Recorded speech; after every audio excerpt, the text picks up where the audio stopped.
विश्वास रखिए, ये कठिन समय भी आपका टल जाएगा और यही विश्वास है जो आपकी ज़िंदगी की नैया पार लगाएगा। नमस्कार, मैं मुकेश सिन्हा आपके सामने अपनी छोटी-सी स्टोरी के साथ। मैं एक ऐसे राजा जी की कहानी सुनाता हूँ जो निसंतान थे, उनको कोई भी संतान नहीं थी और उन्होंने अपने संतान प्राप्ति के लिए कोई भी जतन नहीं छोड़ रखा था। हर वो इंसान, हर वो कुटिया, हर वो तांत्रिक के पास जा के वो अपनी हर वो जतन कर सके थे जिससे उनको संतान की प्राप्ति हो सके। लेकिन कहा जाता है ना कि चाहने पे बहुत बार बहुत सारी चीज़ें नहीं मिलती हैं, तो वो उनको नहीं मिली थी। एक बार किसी ने बताया कि चलो भाई, आज एक ऐसे तांत्रिक से मिलना है आपको जो कि आपको ज़रूर ही संतान सुख प्राप्त करेगा। वहाँ पे उन्होंने राजा जी गए, वो तांत्रिक बोला कि राजा आपको तो सारी चीज़ें हैं, आपको ऐसा काम करना है कि आपको एक बच्चे की बलि देनी होगी। बच्चे की बलि देते हो तो आपको संतान सुख मिलेगा। राजा बहुत सोचने के बाद सोचा कि ये कैसी शर्त है, लेकिन क्या होता है ना, जब इच्छा होती है और संतान का सुख के लिए जब आदमी छोटी-छोटी चीज़ों को सामने और सारे लोगों से जतन करते रहता है, तो उस समय उनको ये नहीं, बस उनको संतान प्राप्ति की धुन थी। उन्होंने अपने राज्य में ढिंढोरा पिटवा दिया कि एक ऐसे बच्चे की मुझे तलाश है जो कि मैं उसकी बलि दे सकूँ जिससे कि मुझे संतान प्राप्ति हो सके।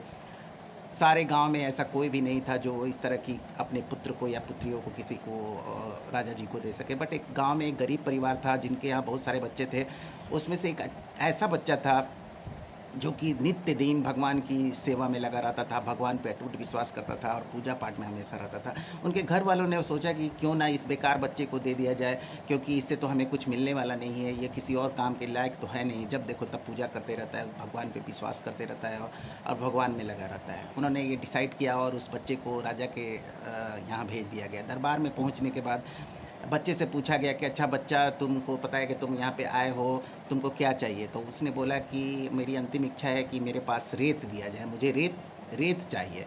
वहाँ पे बहुत सारा रेत मँगाया गया और बच्चे ने रेत से 3 टीले बनाए, 4 टीले बनाए, सॉरी, 4 टीले बनाए। चारों टीले वहाँ पे बनाने के बाद हर पहला टीला, दूसरा टीला और तीसरा टीला को उसने तोड़ दिया और चौथे टीले को यूँ ही छोड़ दिया। वहाँ पे सारे लोग बैठे हुए थे, बहुत आश्चर्यचकित होके देख रहे थे कि ये क्या क्या रहा है? ये कौन-सी नई तांत्रिक विद्या दिखा रहा है या क्या कर रहा है?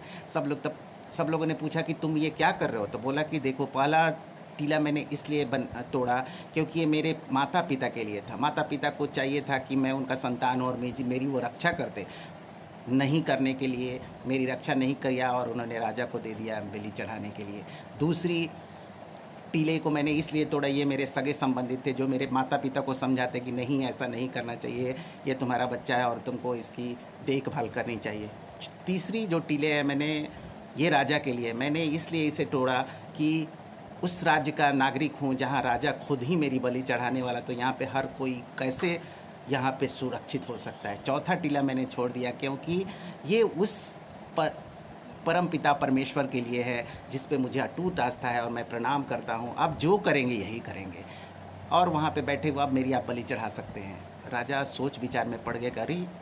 ये क्या कहा? बहुत ग्लानि हुई उसे और उसने कहा कि इसे छोड़ दिया जाए। और सोच विचार करने के बाद उसके मन में आया कि ऐसा बच्चा है, इतना भगवान पे विश्वास और इतनी इसकी अच्छी निष्ठा है, तो मुझे क्यों नहीं इसको मैं अपना ही संतान बना लूँ और इसे उत्तराधिकारी घोषित कर दूँ। राजा ने ऐसा किया भी, राज्य में ढिंढोरा पिटवा दिया गया और राज्य में एक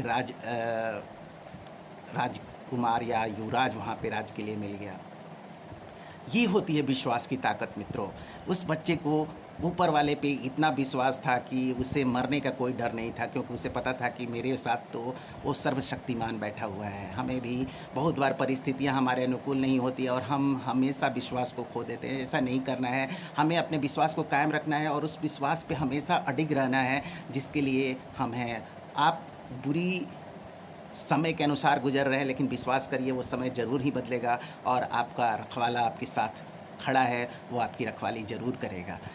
बस ऊपर वाले के आशीर्वाद से, अपनों के प्यार से कर गुज़रिए कुछ ऐसा कि दुनिया करना चाहे आपके जैसा। जय हिंद।